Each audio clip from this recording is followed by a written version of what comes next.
నమస్తే, welcome to Suman TV. ప్రస్తుతం మనతో పాటు ఉన్నారు planet finance business school chairman Praveen Kumar గారు. వారితో మాట్లాడతాం. నమస్కారం సార్. నమస్తే మేడం. సార్, మనకి ఇప్పుడున్న పరిస్థితుల్లో స్టాక్లో అందరూ చాలా మేము హైయెస్ట్ రేంజ్లోకి వెళ్ళిపోవాలి, ఎక్కువ మనీ ఎర్న్ చేయాలి, చక్కగా ఇన్వెస్ట్మెంట్లు మేము పెట్టాలి, ఇలా రకరకాలుగా ఆలోచిస్తూ ఉన్నారు. ఇందులో భాగంగా మాకు కొన్ని టిప్స్ దొరికితే బాగుంటుందని చాలా మంది ఎదురు చూసే వాళ్ళు ఉన్నారు. అలాంటి వాళ్ళని బేస్ చేసుకుని కొంతమంది మంత్లీ ఇంత ఛార్జ్ చేసి మీకు టిప్స్ ఇస్తాం మేము స్టాక్స్లో అని చెప్తూ ఉన్నారు. వాటి వల్ల మోసాలు జరుగుతున్నాయి, లాభపడిన వాళ్ళు ఉన్నారు. అసలు ఫస్ట్ ఆఫ్ ఆల్ అలాంటి వాటిని నమ్మొచ్చా? ఇదొక కామెడీ గేమ్. ఇది ఎలాగంటే 2000 రూపీస్ పర్ మంత్ కడితే టిప్స్ ఇస్తామంటాడు. 2000 రూపీస్ పర్ మంత్ నువ్వు చెప్పినవి జరుగుతూ ఉంటే నువ్వే ఇన్వెస్ట్ చేసుకోవచ్చు కదా. నీ దగ్గర ఇప్పుడు ఎవరన్నా ఒక 5 లక్షలు 10 లక్షల పోర్ట్ఫోలియో ఉండేవాడు ఓన్గా ఇన్వెస్ట్ చేసుకున్నా వస్తాయి కదా. మరి వీళ్ళు ఎందుకు పబ్లిక్ ఇట్లాగా 2000 రూపీస్కి 1000 రూపీస్కి టిప్స్ ఇస్తామంటారు ఫిక్స్డ్ పే చేస్తే? అసలు అది సబ్స్క్రైబ్ చేసే వాళ్ళు ఒక్క నిమిషం ఆలోచిస్తే అర్థమవుతుంది. మన దగ్గర 1000 రూపాయలు ఆడమనకి చెప్పడం ఏంటి, వాడే చేసుకోవచ్చు కదా వాళ్ళ న్యూస్ అంతా కాన్ఫిడెంట్గా ఉంటే అనేది. ఇది ఎట్లా వర్కౌట్ అవుతుందంటే ఆ చెప్పే వాడి దగ్గర అసలు పోర్ట్ఫోలియో డబ్బులే ఉండవు. అంటే ఒక 5 lakhs కాదు కదా, వాడి ఓన్ ఫండ్స్ ఒక 5000 కూడా ఉండవు. అంటే ఖాళీ బేవార్స్, గాలి బ్యాచ్. వీళ్ళు టెలిగ్రామ్లో ఇప్పుడు వాట్సాప్లో 256 మెంబర్స్ లిమిట్ ఉంది, టెలిగ్రామ్లో లిమిట్ లేదు. అంటే 1,00,000 మంది అయినా ఉండదు టెలిగ్రామ్ గ్రూప్లో. సో వీళ్ళు టెలిగ్రామ్ గ్రూప్లో ఎంటర్ అవుతారు. ఆ గ్రూపుల్లో ఎంటర్ అయ్యి మెసేజ్ పెడతారు, ఇట్లాగా టిప్స్ కావాలంటే చెప్పండి అంటే. ఒక 1,00,000 రూపాయలు ఇన్వెస్ట్మెంట్ పెట్టిన నెలకు 2,000 కదా, పోతే పోనీ అని ఇస్తాడు. అట్లా ఒక 1000 మంది ఇస్తారు. అంటే 2 lakhs పర్ మంత్ ఫిక్స్డ్గా వచ్చేసింది ఏం చేయకుండా. మరి ఈ మంత్ కట్టి నెక్స్ట్ మంత్ కట్టకపోవచ్చు కదా అంటారు. నెక్స్ట్ మంత్ పోయేవాళ్ళు పోతారు, వచ్చేవాళ్ళు వస్తారు కొత్త వాళ్ళు. వాడు మేనేజ్ చేసుకుంటాడు.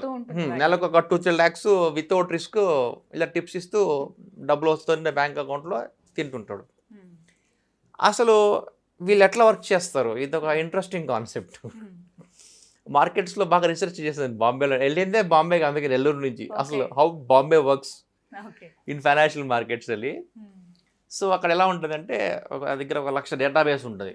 ఇప్పుడు మీరు డిమాట్ అకౌంట్ ఓపెన్ చేద్దామని ఎక్కడ ఓపెన్ చేసినా మీకు ఓపెన్ చేసిన 1 week లోపల తడ వస్తూనే ఉంటాయి ఫోన్ కాల్స్. అంటే నా నెంబర్ మీకు ఎట్టపోయిందిరా అంటే వెళ్ళిపోతుంది. ఈ రోజుల్లో data is new oil where they can pay any amount to buy your number. So ఏమవుతుందంటే ఒక 1,00,000 నెంబర్లు ఉంటాయి ఒక బాంబేలో ఒకటి దగ్గర. ఓకే, ఇన్ఫోసిస్ రిజల్ట్ వస్తుంది. ఇన్ఫోసిస్ రిజల్ట్ వస్తే రిజల్ట్ రేపు వస్తుందని వాళ్ళు ముందే చెప్తారు. ఆ పలానా టైంకి 1 o'clock రిజల్ట్ వస్తుంది అనుకున్నాం. రిజల్ట్ బాగుంది అనుకోండి, స్టాక్ ప్రైస్ తడ పైకి వెళ్తుంది. ఒక 3-4%, 1000 రూపీస్ది కాస్త 1040, 1050 అయినా పోవచ్చు. బాగలేదనుకుంటే 950, 960కి వస్తుంది. ఇది జనరల్గా టెండెన్సీ అనమాట హై వాలటిలిటీ మార్కెట్లో. వీళ్ళు ఏం చేస్తారంటే 1,00,000 నెంబర్లు ఉంటాయి, బల్క్ SMS కొడతారు.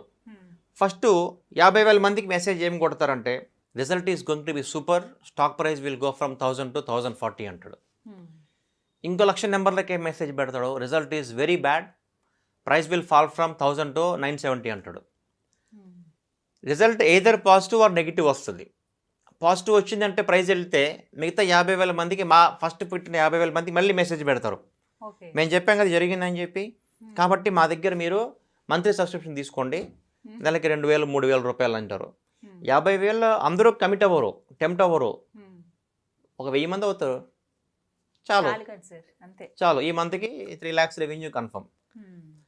ఆ తర్వాత ఇట్లాగే ప్రతి స్టాక్కి ప్లే చేస్తూ ఉంటాడు. ఒక్కొక్క స్టాక్కి ఒక్కొక్క ఐడి నుంచి పంపిస్తారు మెసేజ్.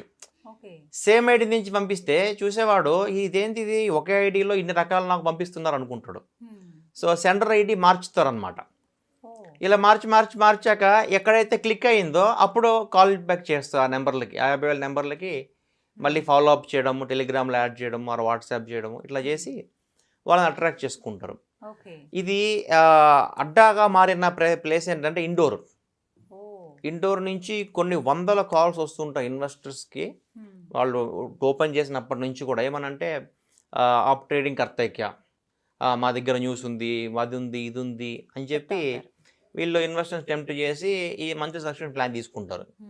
సో వాళ్ళకి ఆ టిప్స్ వల్ల ప్రాఫిట్ వస్తుందో లేదా అనేది అనవసరం, ముందు డబ్బులు కట్టాలి, 1 మంత్కి 3,000 కట్టిన తర్వాత కొంత వర్కౌట్ అవుతాయి, కొంత వర్కౌట్ అవ్వవు, అది వేరే విషయం. సో ఈ చీకట్లో రాళ్ళేసే వ్యాపారం ఇది. సక్సెస్ అయిన వాళ్ళు ఆ టిప్స్ వచ్చాయి, సక్సెస్ అయింది అనుకుంటారు, అవన్న వాళ్ళు రాలేదు అనుకుంటారు. సో వీళ్ళకి కూడా ఫస్ట్ మంత్ సక్సెస్ అవుతుంది, ₹1,00,000 కాస్త పోర్ట్ఫోలియో ఇంక్రీజ్ 1,20,000 అవుతుంది ఎగ్జాంపుల్. సెకండ్ మంత్ సక్సెస్ అవుతుంది, 1,30,000 1,40,000 అవుతుంది. థర్డ్ మంత్ ఫెయిల్యూర్ అవుతుంది, 1,40,000 కాస్త మళ్ళీ 50,000 అవుతుంది. So this is where trading అనేది మోస్ట్ డేంజరస్ అనమాట. సో నేను చెప్తుంటాను క్లాసెస్లో, smoking is injurious to health, trading is injurious to wealth అని. సో ట్రేడింగ్ అనేది most risky game in the market. So we should not ever do this kind of trading. ఇవి ఎట్లా కనిపెట్టవచ్చు ఏది ఫేక్ ఏది రియల్ అని? ఎందుకంటే ప్రతిదీ నమ్మడానికి కూడా లేదు సార్. కొంతమంది వాటి వల్ల లాభపడ్డాం కదా అని కంటిన్యూ చేస్తారు, బట్ చివరి దాకా వెళ్ళాక అక్కడ డ్రాప్ అవుట్ అవ్వడం చూస్తూ ఉంటాం. అసలు ఇది ట్రేడింగ్, అసలు ఈ మెసేజ్లు పంపించడం ఇల్లీగల్ అంటే దీన్ని బేస్ మీద ట్రేడింగ్ చేయడం కూడా కరెక్ట్ కాదు. మెసేజ్ పంపించడం ఇల్లీగల్ ఫస్ట్ థింగ్. వాళ్ళు సెవి పట్టుకుంటే వాళ్ళు మళ్ళీ ప్రొహిబిట్ చేస్తారు. కానీ ట్రేడింగ్ చేసే వాడిది కూడా తప్పు ఉంది ఇక్కడ. అంటే వీళ్ళు టెంప్ట్ అవుతున్నారు కాబట్టి వాళ్ళు ఇస్తున్నారు. వీళ్ళు టెంప్ట్ అవ్వద్దురా అంటే ఎవరు వినరు, ఎందుకంటే వీళ్ళు ఇన్వెస్టర్స్ కాదు, వీళ్ళు ట్రేడర్స్. వాళ్ళు బెట్టింగే కావాలంటారు, మాకు ఆల్వేస్ మాకు బెట్టింగ్ బెట్టింగ్ బెట్టింగ్ బెట్టింగ్ కావాలంటారు. సో ఇందువల్ల ఈ బెట్టింగ్ వాళ్ళకి లీగలైజ్డ్ వే ఆఫ్ బెట్టింగ్ దొరికింది మార్కెట్లో. ట్రేడింగ్ చేస్తూ ఉంటారు అనమాట. ఈ రోజు ఒక 1000 పోయింది, రేపు ఇంకో 2,000 పోద్ది, ఎల్లుండి మళ్ళీ పాజిటివ్ థింకింగ్ మళ్ళీ లేస్తారు మార్నింగ్ లేచి, ఈరోజు ఎలాగైనా మొత్తం రికవర్ చేసుకుని ఉంటారు. ఈ చట్టంలో పడిపోయి వాళ్ళు బయటికి రావడం కష్టమైపోయి they won't be able to come out of this problem. ఇది చాలా మంది సైకాలజీలో నేను చూశాను, అబ్జర్వ్ చేశాను. సో వాళ్ళకి ఇదే ప్రాబ్లం ఏంటంటే ఓవర్ నైట్ మనం కోటీశ్వరులు అవ్వాలని దిగుతారు. దిగిన తర్వాత ఇంకా మిగతా పనులు చేయడం మానేసి ఈ పనుల్లోనే చేసుకుంటూ ఒక 2 ఏళ్ళు ఉన్న తర్వాత ఇంకే పని పనికిరారు. వీళ్ళు ఇంకా కష్టపడి మనం పని చేద్దాం, ఇది దూరం అయిపోతుంది. ఇది ఈజీగా వస్తుంది కదా, ఈ రోజు కాకపోతే రేపు వస్తుంది అని చెప్పి ఈ 15 ఏళ్ళు 20 ఏళ్ళు 25 ఏళ్లలో కూడా ఇందులో ప్రాబ్లమ్స్లోకి వెళ్ళిపోయిన వాళ్ళు చాలా మందిని చూశాను నేను. అది సో ఇలా ఫ్యామిలీసే నాశనం అయిపోయి కూడా ఉన్నాయి సార్. ట్రూ డిపెండ్ అయిపోయి ఉన్న వాళ్ళు, ఎందుకంటే అది మోస్ట్ టెంప్టింగ్ గేమ్ అనమాట. అంటే మనకు మనం ఒక 1 డే వర్కౌట్ అవుతుంది, 2 డే వర్కౌట్ అవుతుంది, మనం 3rd డే అనుకుంటా నెక్స్ట్ జుంజన్ వాళ్ళ నేనే, నెక్స్ట్ వారన్ బఫెట్ నేనే అని, 4th డే మొత్తం పోతుంది. అప్పుడు అరే మనకి 2 డేస్ వర్కౌట్ అయింది కదా, 4th డే చేసిన తప్పు మళ్ళీ చేయకూడదు అనుకుంటాం. మనం చేసే తప్పో కాదో లాస్ వచ్చాక కానీ తెలియదు. లాస్ రానంత వరకు మనం చేసే కరెక్టే అనుకుంటాం, లాస్ వచ్చాక అరే రేటు చేసామే అనుకుంటాం. అట్లా లెర్నింగ్లోనే వీళ్ళకి లైఫ్ అయిపోతుంది, కానీ they won't end up making the money. మీరు స్వయంగా ఏదైనా చూసారా సార్ ఇలా ఒక ఎగ్జాంపుల్ లాగా? అంటే ఎవరినైనా చూసారా మీ దగ్గర వర్క్ చేసే వాళ్ళు కావచ్చు, ఎవరైనా ఇలా అనవసరంగా ఇలాంటి మెసేజ్లకి టెంప్ట్ అయిపోయి మంత్లీ ఛార్జెస్ కట్టేసి స్టాక్ టిప్స్ తీసుకుని మోసపోయిన వాళ్ళని ఎవరినైనా చూసారా? నేనే ఉన్నాను, ఎవరు ఎందుకు? అవునా? ఫస్ట్ లోనా? ఎప్పుడు? నేను 2 సార్లు ఇక్కడ టిప్స్ తీసుకొని కాదు, నా నెట్వర్క్ వేరే లాజిక్తో వర్కౌట్ అవుతుంది, మనం ఇంకో వీడియోలో చూసుకుందాము. సో ఇక్కడ ఏమవుతుందంటే you won't be able to control your emotions. ఆ స్క్రీన్ అనేది మోస్ట్ డేంజరస్ థింగ్ అనమాట. సో ట్రేడింగ్ అనేది ఎలా ఉంటుందంటే మన కామన్ సెన్స్ ఎమోషన్స్ మర్చిపోతుంది దాని ముందు కూర్చుంటే. So most dangerous game. So we will speak all about my experience in another video of 2008 experience and 2015 experience. అది ఎవరు అతీతులు కాదు, nobody can escape. Okay, that's what. So overall గా ఇలా జరుగుతూ ఉంటాయి. బట్ ఆశపడి చాలా మంది టిప్స్ ఫాలో అయిపోతూ మనం విన్ అవుతున్నాంలే, చక్కగా అమౌంట్ వస్తున్నాయి అని ఆశపడిన వాళ్ళందరికీ ఏదో ఒక పాయింట్ లో బ్రేక్ వస్తుంది. సో ఇలాంటివి దయచేసి నమ్మొద్దు. Correct. Thank you so much sir, చాలా క్లియర్ ఎక్స్ప్లెయిన్ చేశారు. నమస్తే. Thank you madam. చూసారు కదా, ఇది వాళ్ళ వీడియో. ఈ వీడియో కనుక మీకు నచ్చినట్టయితే లైక్ చేయండి, షేర్ చేయండి, కామెంట్ చేయండి, మా ఛానల్ను సబ్స్క్రైబ్ చేసుకోండి.